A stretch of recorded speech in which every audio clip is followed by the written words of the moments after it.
Bonjour, c'est François Kirel, je suis directeur de la rédaction de The Media Leader et je vais vous raconter l'actu des médias de la semaine en 10 minutes chrono.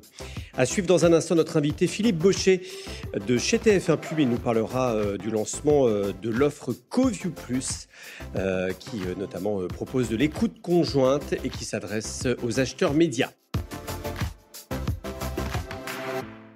Et avant de démarrer, je voulais vous parler de The Future Video Paris qui aura lieu le 9 avril prochain au Pathé Palace à Paris. Une journée entière dédiée au streaming, à la pub TV, à la vidéo, à la création et aux réseaux sociaux. On accueille une grande table ronde dédiée à la mesure cross-média avec de nombreux acteurs. Les premiers speakers ont été dévoilés. Rodolphe Belmer, le PDG du groupe TF1, Justine Rist, la directrice générale de YouTube en France, ou encore Antoine Monin, directeur général de Spotify France. Pour venir les écouter, rendez-vous donc le 9 avril prochain entre 9h et 16h30. Un programme riche et inspirant. Plus d'infos et pour vous inscrire sur le site adwantedevents.fr. Les intelligences artificielles sont de gauche, même celles d'Elon Musk. Une étude publiée cette semaine dans le Figaro et à lire également dans The Media Leader montre les biais politiques qui affectent la plupart des modèles fonctionnant avec l'intelligence artificielle générative. On parle évidemment de ChatGPT, de Gemini, de Mistral ou encore des autres services. Dans cette enquête conduite par les experts d'une start-up de data intelligence, Tricester, spécialiste notamment de la réputation en ligne, on découvre que les différents modèles d'IA les plus connus possèdent tous des biais politiques et idéologiques en faveur de la gauche, tous y compris Grok, l'IA de X du réseau d'Elon Musk, pourtant proche de Donald Trump.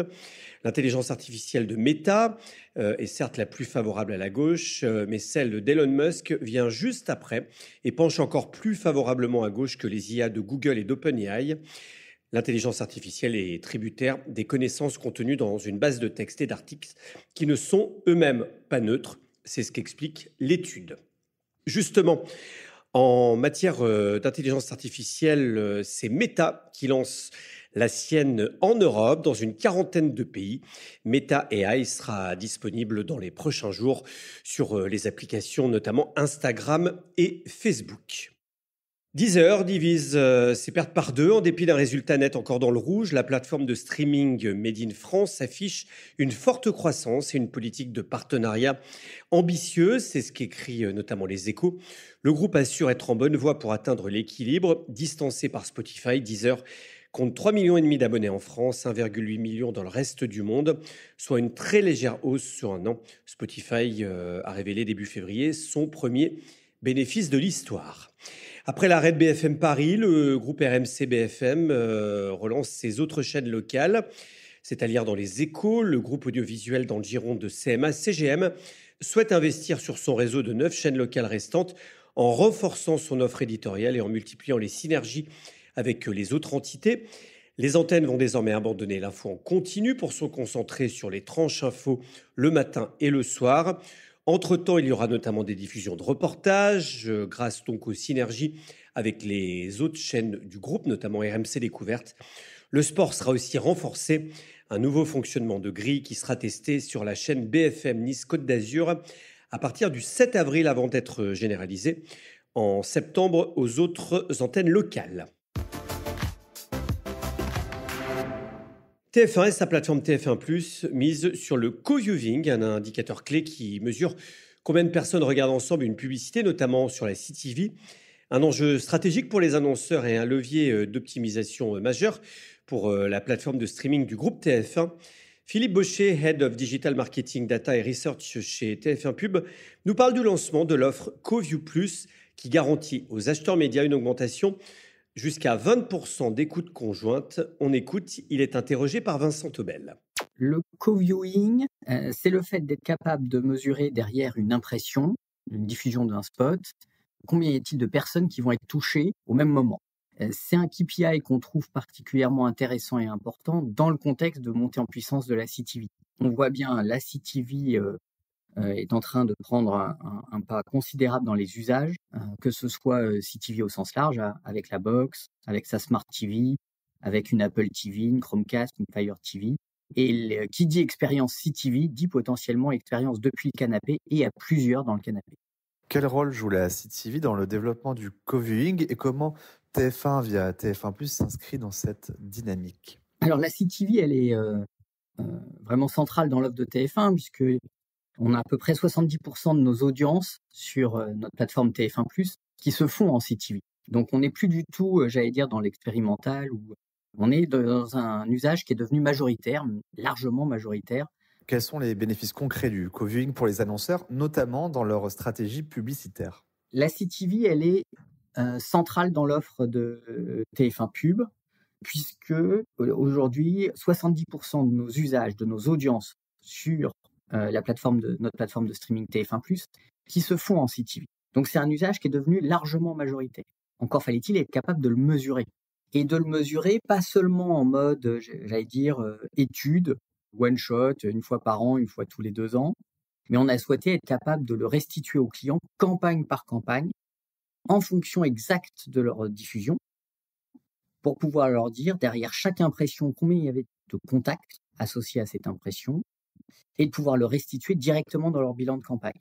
Donc c'est un peu, et c'est vraiment un enjeu fort pour nous, passer d'une argumentation soft à un hard KPI de bilan de campagne. Il y a de nombreux bénéfices derrière le co-viewing. Le premier bénéfice, c'est évidemment de toucher plus de monde. Si vous diffusez un spot vidéo sur un mobile, de fortes chances que vous touchiez une seule personne. Si vous diffusez une impression vidéo sur un programme familial, en streaming, en CTV, vous allez avoir plus de monde et derrière une impression, vous allez avoir plus de contacts. Et évidemment, pour rappeler la phrase célèbre chère à près tous nos annonceurs, reach is business. Il faut que je touche le plus de monde possible. Et donc mes impressions CTV, elles ont cette qualité-là. Après, c'est aussi des éléments qu'on a été chercher, c'est de se dire non seulement vous touchez plus de monde, ça déjà c'est une vertu immédiate. Alors j'ai évidemment des annonceurs qui vont me dire non seulement je touche plus de monde, mais ça veut dire aussi j'optimise mon coût contact, puisque derrière une impression, j'ai toujours le même CPM, mais j'ai un coût contact qui va être diminué d'autant avec mon écoute conjointe. Mais j'ai aussi des bénéfices en termes d'efficacité. Et ça, c'est une autre étude qu'on avait menée, l'étude d'engagement, pour voir est-ce que la mémorisation publicitaire, si je suis seul devant l'écran ou si je suis à plusieurs, la mémorisation publicitaire, elle est dopée quand je suis en situation de co-viewing. Donc j'ai non seulement un bénéfice immédiat de je touche plus de monde derrière chaque impression, et un autre bénéfice qui est un bénéfice vraiment d'efficacité de mémorisation. Co-viewing, il est aussi gage d'efficacité publicitaire, puisqu'entre une écoute conjointe et une écoute seule, je vais gagner 24% de souvenirs publicitaires. Donc le fait de voir la pub à plusieurs fait qu'aussi on la mémorise mieux. Donc voilà, c'est nos 2 grands bénéfices pour les annonceurs. Je touche plus de monde et je favorise la mémorisation. Vous lancez l'offre Co-View Plus qui ferait mécaniquement diminuer le CPM. N'est-ce pas justement une réponse au passage du 30 secondes au 20 secondes? C'est plutôt une promesse d'optimisation. Aujourd'hui, ce co-viewing, on n'a pas l'intention de le facturer. C'est pas l'objectif. Alors si une norme de marché venait à se développer, on irait, mais aujourd'hui, c'est plutôt un bénéfice additionnel. Et comme en effet, on voulait en revanche être capable de le mesurer campagne par campagne.